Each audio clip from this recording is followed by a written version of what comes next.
ওং অজ্ঞানতিমিরন্ধস্য জ্ঞানাঞ্জনশলাকয়া চক্ষুর্মিলিतं येन তস্मै শ্রীগুরবে নমঃ। বাঞ্ছাকল্পতরুশ্চ কৃপা সিন্ধুভ্যৈব চ পতিতানাং পাবনেভ্যো বৈষ্ণবেভ্যো নমো নমঃ। শ্রীকৃষ্ণ চৈতন্য প্রভু নিত্যানন্দ শ্রী অদ্বৈত গদাধর শ্রীবাসাদি শ্রী গৌর ভক্তবৃন্দ। হরে কৃষ্ণ কৃষ্ণ কৃষ্ণ হরে হরে, হরে রাম রাম রাম হরে হরে। রামানন্দ রায়ের সঙ্গে মহাপ্রভুর মিলন হলো পুরীধামে। রামানন্দ রায় সমস্ত কিছু ত্যাগ করে মহাপ্রভুর চরণে এসেছেন। এবারে মহাপ্রভুর কাছে যারা ছিলেন তাদেরকে দণ্ডবত প্রণাম করলেন। পরমানন্দপুরী, ব্রহ্মানন্দ ভারতী, স্বরূপ দামোদর, নিত্যান্ত সবকে প্রণাম করলেন, মহাপ্রভু প্রণাম করলেন। এবারে জগন্নাথ দর্শনে যাবেন। প্রভু কহে, শীঘ্র গিয়া কর দর্শন, ওইছে ঘর যাই কর কুটুম্ব মিলন। তাড়াতাড়ি জগন্নাথ দর্শনে যাও। জগন্নাথ দর্শন করিয়া একেবারে নিজ ঘরে গিয়া কুটুম্ব দিগের সহিত মিলিত হও। যারা এসেছেন সবাই, মহাপ্রভুর পার্শ্বদগণ সব তো আছেন, তারা কুটুম্ব। যেমন জাগতিক জগতের লোকে মাসি পিসি আত্মীয় স্বজন বন্ধু বান্ধব সব কুটুম্ব, আর পরমার্থ জগতে গুরু ভাই গুরুবর্গ শিষ্য সব, অর্থাৎ ভগবত ভক্তির পথে যারা দীক্ষা গ্রহণ করেছেন গুরু পরম্পরা করে, তারাই আমার কুটুম্ব আত্মীয় স্বজন। আমরা জগৎগুরু প্রভুপাদ থেকে সমস্ত শিষ্য প্রশিষ্য থেকে শুরু করে আমরা পরপর গতানুগতি চলছি। তা আমাদের কুটুম্ব হচ্ছেন সেই বৈষ্ণব মণ্ডলী যারা ভগবানের ভজনে নিযুক্ত হয়েছেন, সেই পথ, সেই তারাদের সঙ্গে আমাদের কুটুম্ব। বলছেন যে আগে সমস্ত ভক্তগণ এসেছেন, তাদের সঙ্গে দেখা করে শীঘ্র যাও, জগন্নাথ দর্শন করে তাদের সঙ্গে মিলিত হয়। প্রভু আজ্ঞা পাইয়া রাজা চলিলা দর্শনে রায়। প্রভুর আজ্ঞা পাইয়া রায় চলিলা দর্শনে। রামানন্দ রায়। রায়ের প্রেম ভক্তি রীতি বুঝে কোন জনে, ক্ষেত্রে আসি রাজা সার্বভৌমে বলাইলা, সার্বভৌমে নমস্করি তাহারে পুছিলা। মোর লাগি প্রভু পদে কইলে নিবেদন, সার্বভৌম কহে কইনু অনেক যতন। এবারে রাজা সার্বভৌমকে বলছেন, আমার কথা বলেননি? সার্বভৌম বলছেন, অনেক যত্ন করে বললাম, তথাপি না করে তেহ রাজ দর্শন, ক্ষেত্র ছাড়ি যাবেন পুনঃ যদি করি নিবেদন। আমি তো অনেক করে বললাম, কিন্তু বলছেন রাজ দর্শন করা যাবে না, আর যদি আবার বলি তাহলে এই ক্ষেত্র ছেড়ে চলে যাবে। শুনিয়া রাজার মনে দুঃখ উপজিল, বিষাদ করিয়া কিছু কহিতে লাগিল। পাপী নিজ উদ্ধারিতে তার অবতার, জগাই মাধাই তিহ করিলা উদ্ধার। নিজ জাতি পাপীদেরকে উদ্ধার করার জন্য তিনি এসেছেন। প্রতাপরুদ্র ছাড়ি করিবে জগৎ নিস্তার, এই প্রতিজ্ঞা করিয়াছেন অবতার। তিনি কি এই প্রতিজ্ঞা করিয়াছেন যে প্রতাপরুদ্রকে উদ্ধার করবেন না, ওকে বাদ দিয়ে সবাইকে উদ্ধার করবেন? এইটা প্রতিজ্ঞা করে এসেছেন।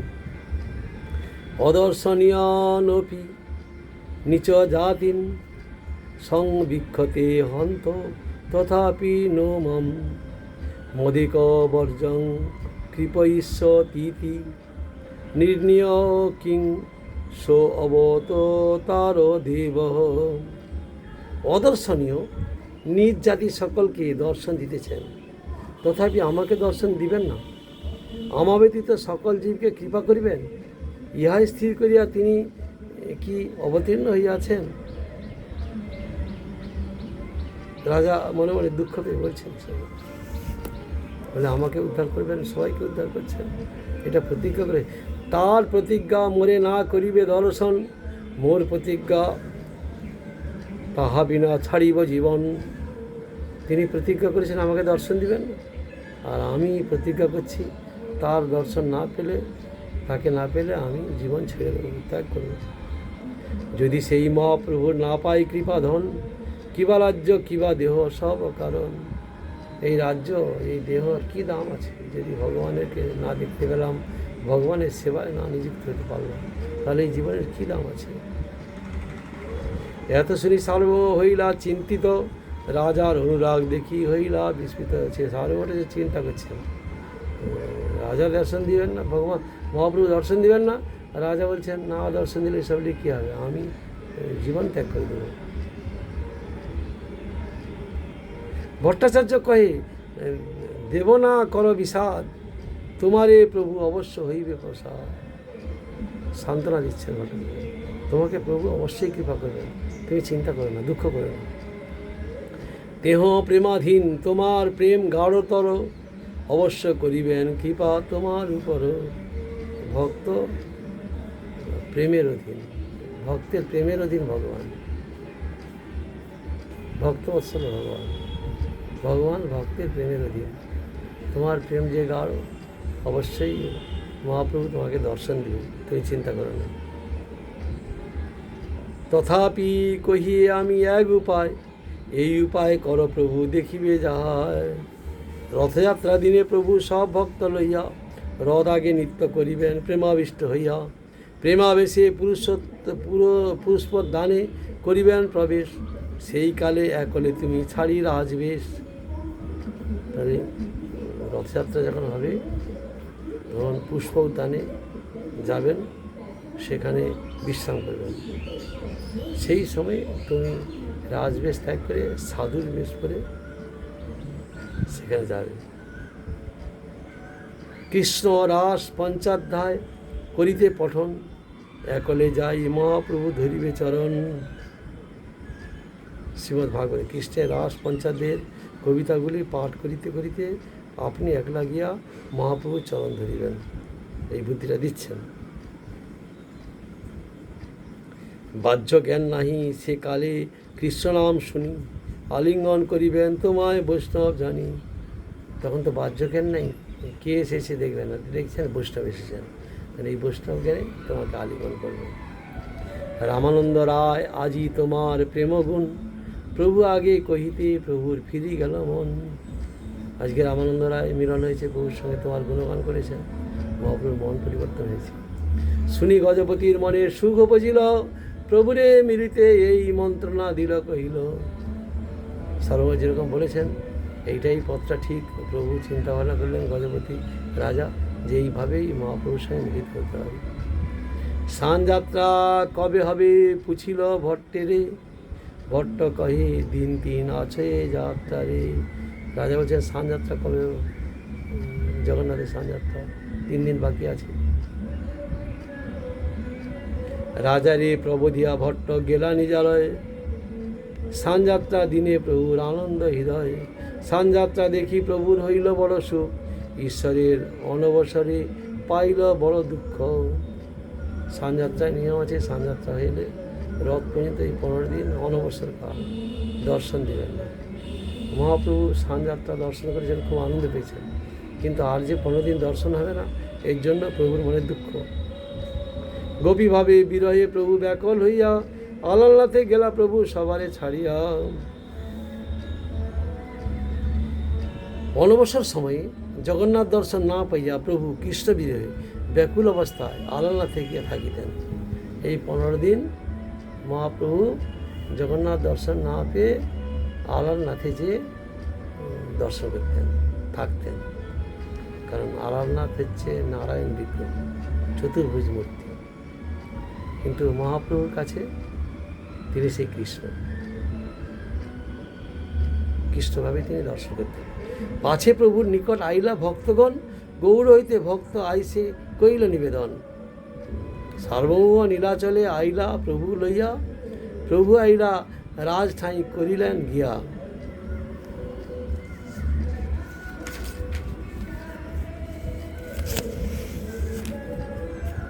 হেনকালে আইলা তথা গোপীনাথ আচার্য, রাজাকে আশীর্বাদ করি কহে শুনো ভট্টাচার্য। গৌর হইতে বৈষ্ণব আসিতেছেন 200, মহাপ্রভুর ভক্ত সব মহাভাগবত উত্তম। নরেন্দ্রে আসিয়া সবে হইল বিদ্যমান, তা সবারে চাহি বাসা প্রসাদ সমাধান। রাজা কহে পরিছাকে আমি আজ্ঞা দিব, বাসা আদি যে চাইয়ে পরিছা সব দিব। মহাপ্রভুর গণ যত আইল গৌড় হইতে, ভট্টাচার্য একে একে দেখাও আমাতে। ভট্ট কহে অট্টালিকায় কর আরোহণ, গোপীনাথ চিনে সবারই করাবে দর্শন। আমি কাহ নাহি চিনি, চিনিতে মন হয়, গোপীনাথ আচার্য সবারে করাবে পরিচয়। এত বলি তিনজন অট্টালিকায় চড়িল, হেনকালে বৈষ্ণব সব নিকটে আসিল। গোপীনাথ সবাইকে চিনিয়ে দিবেন। দামোদর স্বরূপ গোবিন্দ দুইজন, মালা প্রসাদ লইয়া যায় যাহা বৈষ্ণবগণ। প্রথমেতে মহাপ্রভু পাঠাইলা দুহারে, রাজা কহে এই দুই কোন চিনাহ আমারে। ভট্টাচার্য কহে এই স্বরূপ দামোদর, মহাপ্রভুর হয় ইহ দ্বিতীয় কলেবর।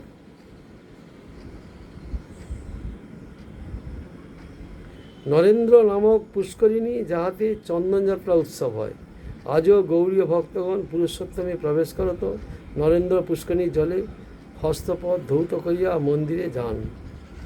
সার্বভৌম কহিলেন আমি কাহাকেও চিনি না, কিন্তু চিনিতে ইচ্ছা হয়।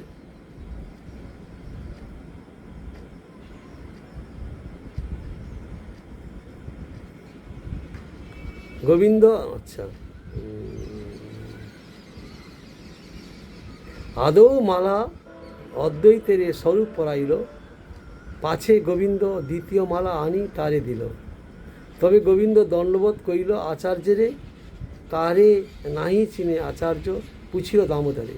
দামোদর কহে ইহার গোবিন্দ নাম, ঈশ্বরপুরীর সেবক অতি গুণবান, প্রভুর সেবা করিতে পুরী আজ্ঞা দিল, অতএব প্রভু ইহাকে নিকটে রাখিল।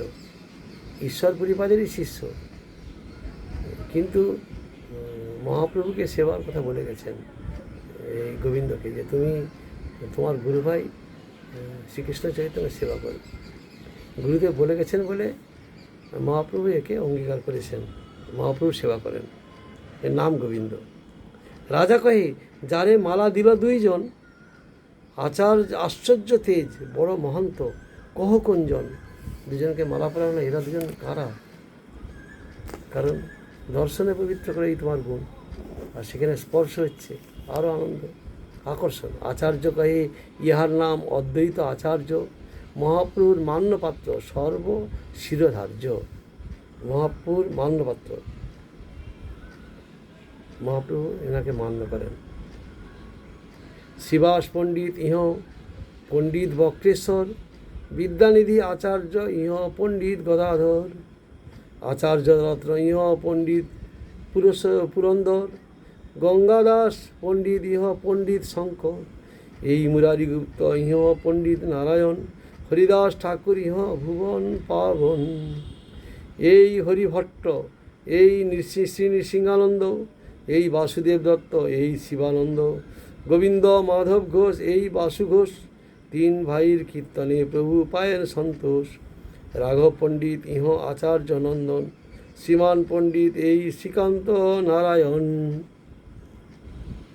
শুক্লাম্বর দেখ এই শ্রীধর বিজয়, বল্লভ সেন এই পুরুষোত্তম সঞ্জয়, কুলীন গ্রামবাসী এই সত্যরাজ খান, রামানন্দ আদি সবে দেখো বিদ্যমান, মুকুন্দ দাস নরহরি, শ্রী রঘুনন্দন, শ্রী খণ্ডবাসী চিরঞ্জীব আর সুলোচন, কতেক কহিব এই দেখো যতজন, চৈতন্যের গণ সব চৈতন্য জীবন। চৈতন্যের গণ চৈতন্য জীবন, চৈতন্য ছাড়া থাকতে পারে না। রাজা কহে দেখি মোর হইল চমৎকার, বৈষ্ণবের রয়েছে তেজ দেখি নাই আর, কোটি সূর্য সমসব উজ্জ্বল বরণ, কবু নাই শুনি এই মধুর কীর্তন।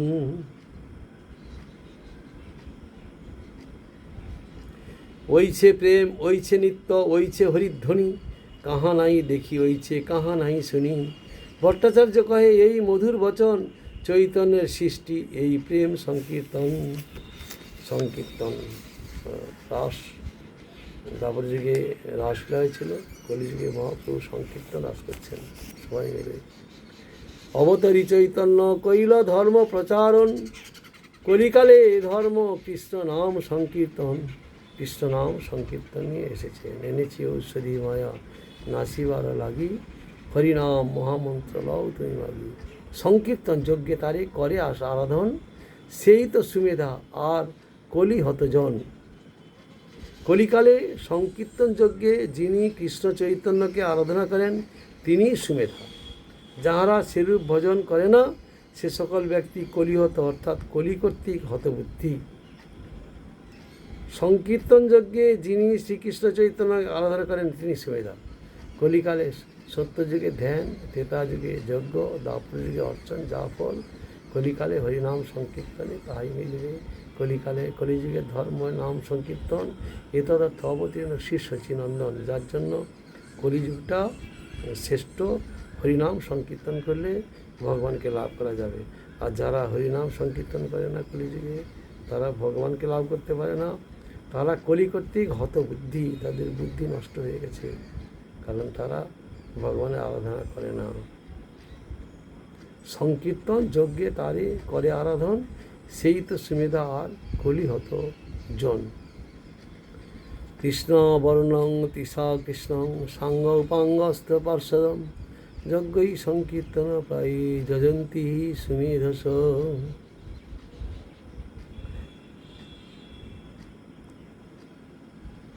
আচ্ছা, লব্ধ চৈতন্য সেবনমুখ জীবের কৃষ্ণ কীর্তনরূপ চেতনময়ী বাণীর প্রভাবেই অপর জীব উদ্বুদ্ধ চেতন হইয়া সেবনমুখী বৃত্তি লাভ করিয়া শুদ্ধ সেবক হয়। এইরূপ শুদ্ধ ভক্তগণের স্বগোত্র বর্ধনরূপ উপাসনাতেই শ্রীকৃষ্ণ চৈতন্যের আনন্দ। তাহাতেই জীবের সর্বাপেক্ষা অধিক বুদ্ধিমত্তার পরিচয়। তুচ্ছ অচিত স্বার্থপর জীবের তাণ্ডব নর্তন কীর্তনাদি সমগ্র ক্রিয়ার বাস্তব বস্তুর পরম সেবত্বে অবিশ্বাস ও সংশয় মিলে অনুষ্ঠিত হয়, উহা জাঢ্যেরই পরিচয়। ক্ষণস্থায়ী কৃত্রিম ভাবুকতা ও উত্তেজনা বা আন্দোলন মাত্র, প্রকৃত ভক্তি নয়। প্রকৃত ভক্তি কোনটা? একমাত্র এই ভগবানের সেবা থেকেই ভক্তি উদয় হয়, এটাই প্রকৃত পথ। তাহলে কলিকালে কৃষ্ণবর্ণ তিসা কৃষ্ণ বলছেন সাঙ্গ উপাস, কলিকালে যে ভগবান অবতীর্ণ হয়েছেন তার রূপ বর্ণন করছেন। এটা আবার পরে হবে। বাঞ্ছাকল্পতরুশ্চ কৃপা সিন্ধু ভয়বচ পতিতানাং পাবনেভ্যো বৈষ্ণবেভ্যো নমো নমঃ।